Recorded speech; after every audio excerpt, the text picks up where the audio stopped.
Oke, Assalamualaikum warahmatullahi wabarakatuh. Kembali lagi kita pada kelas pendidikan kewarganegaraan. Ini lanjutan daripada materi sebelumnya, yaitu tentang hakikat daripada pendidikan kewarganegaraan. Hari ini kita akan membahas tentang identitas nasional dan integrasi nasional. Kita tahu sendiri bahwasanya identitas daripada bangsa kita Indonesia ini sangat banyak, gitu ya. Jadi Indonesia ini adalah negara yang multikultural dan pluralis.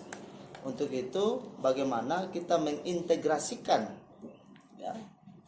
perbedaan-perbedaan itu menjadi suatu keniscayaan, menjadi suatu hal yang unggul, bukan menjadi sebuah tantangan.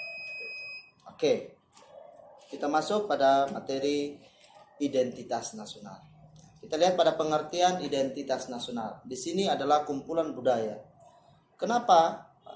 Identitas nasional itu merupakan kumpulan budaya. Kita tahu sendiri bahwa yang membedakan bangsa Indonesia dengan bangsa-bangsa yang ada di luar sana, yaitu merupakan budaya.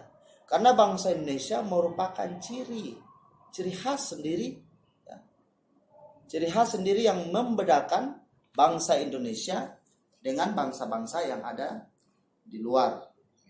Oke, hakikat daripada identitas nasional itu bangsa Indonesia adalah Pancasila. Kita tahu sendiri bahwa Pancasila itu merupakan asas kita dalam bernegara. Pancasila itu merupakan pandangan hidup kita. Pancasila itu merupakan etika dalam kehidupan bernegara kita. Kemudian, identitas nasional itu merupakan unsur. Yang merupakan unsur daripada identitas nasional itu ada 4. Yang pertama, suku bangsa. Yang kedua, agama. Yang ketiga, budaya. Dan yang keempat itu adalah bahasa.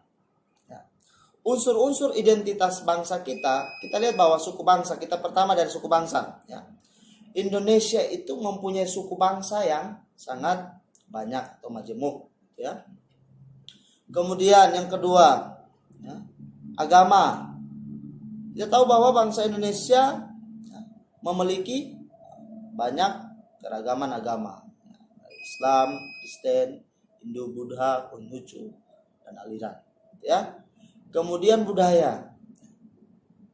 Bangsa Indonesia memiliki budaya yang berbeda-beda, bermacam-macam. Ada suku, ada budaya. Kita memiliki budaya secara nasional saja banyak perbedaan di situ. Kemudian dari sisi bahasa, kita lihat di Maluku sendiri kita memiliki banyak perbedaan bahasa daerah. Itu merupakan keempat ini merupakan unsur daripada identitas nasional Indonesia. Kemudian dalam pembagiannya ada 3. Yang pertama, identitas fundamental. Identitas fundamental kita di sini adalah Pancasila.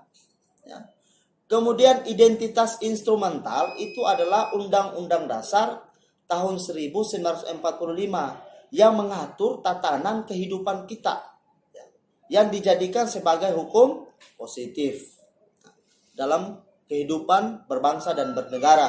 Di situ sudah diatur tentang hak dan kewajiban kita sebagai bangsa Indonesia, supaya perbedaan-perbedaan itu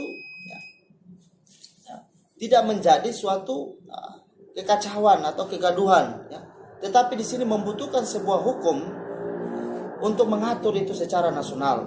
Makanya di sini pembagian identitas nasional itu yang salah satunya adalah identitas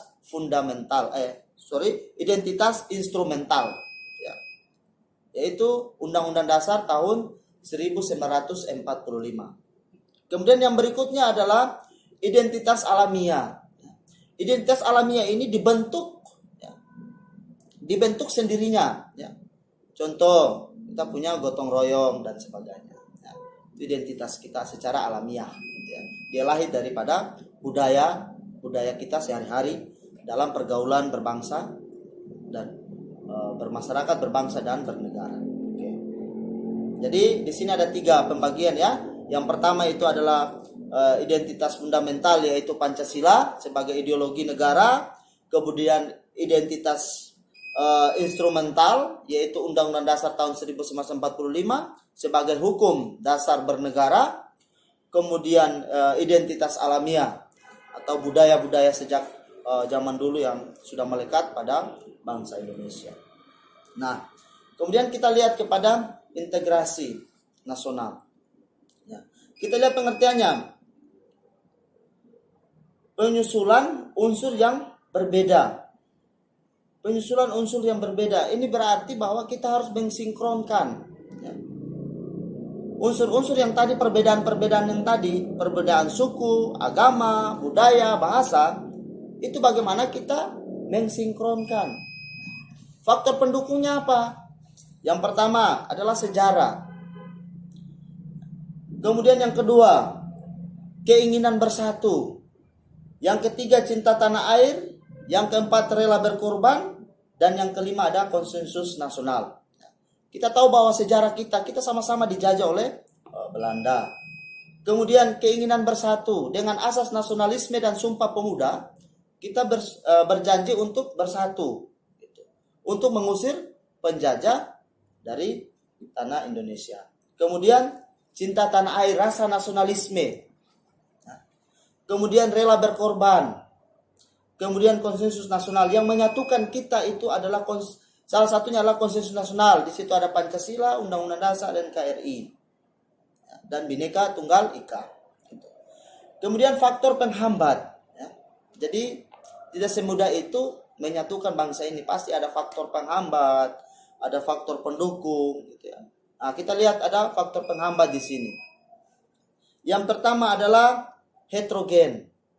Kita tahu bahwa bangsa kita ini mengalami perbedaan heterogen yang sangat cukup banyak. Kemudian yang berikutnya, etnosentrisme atau egoisme kedaerahan kita. Kadang bahwa mengemukakan bahwa daerah saya lebih hebat daripada daerah-daerah yang lain. Nah, ini yang merupakan faktor-faktor penghambat dalam bagaimana kita mengintegrasikan identitas nasional kita. Kemudian ketimpangan. Kadang persoalan pembangunan, persoalan kesejahteraan ini merupakan faktor-faktor ini yang menghambat gitu. Ada yang merasa kita tidak diperhatikan, di daerah-daerah lain tidak diperhatikan, hanya pembangunan di daerah-daerah lain. Nah, ini merupakan faktor-faktor penghambat. Kemudian gangguan dari luar.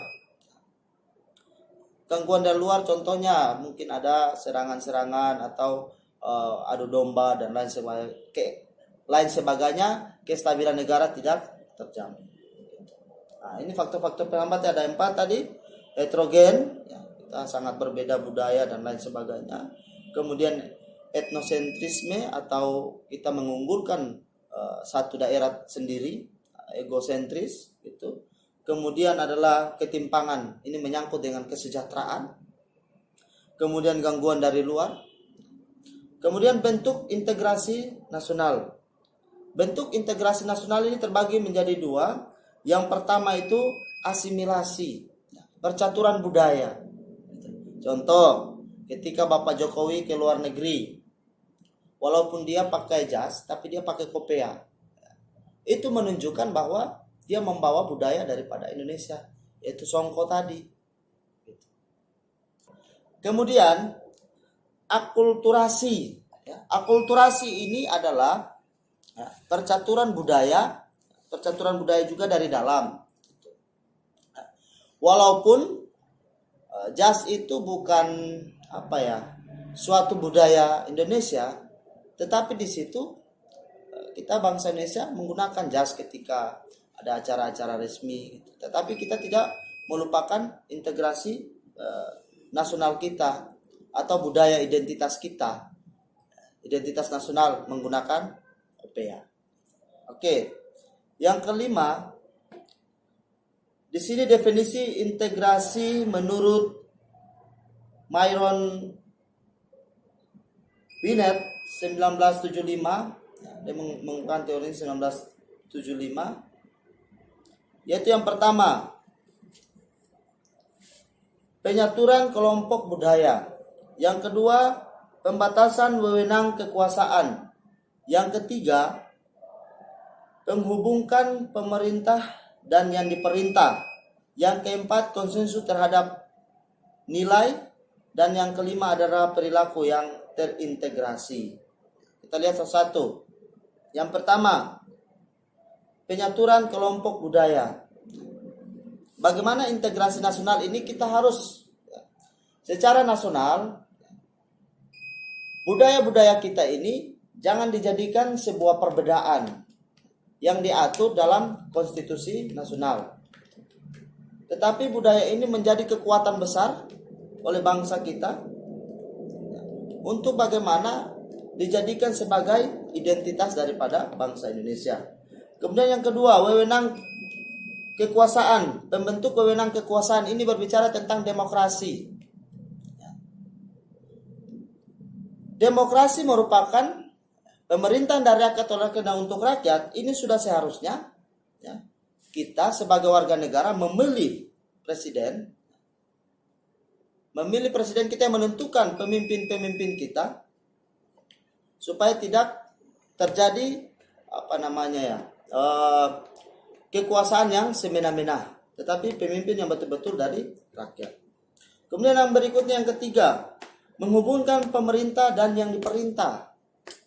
Nah, jadi bagaimana adanya integrasi ini persoalan identitas instrumental, ya.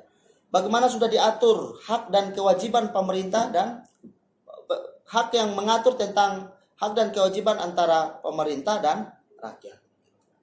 Kemudian yang berikutnya adalah konsensus terhadap nilai. Ini kita punya ada Pancasila, Undang-Undang Dasar, Negara Kesatuan Republik Indonesia, dan semboyan kita Bhinneka Tunggal Ika. Kemudian yang berikutnya adalah perilaku yang terintegrasi. Terintegrasi di mana? Perilaku kita yang sudah terintegrasi sesuai dengan hakikat daripada identitas itu, yaitu value daripada ideologi bangsa kita, yaitu Pancasila. Mungkin itu saja materinya, mohon dicatat. Terima kasih. Wassalamualaikum warahmatullahi wabarakatuh.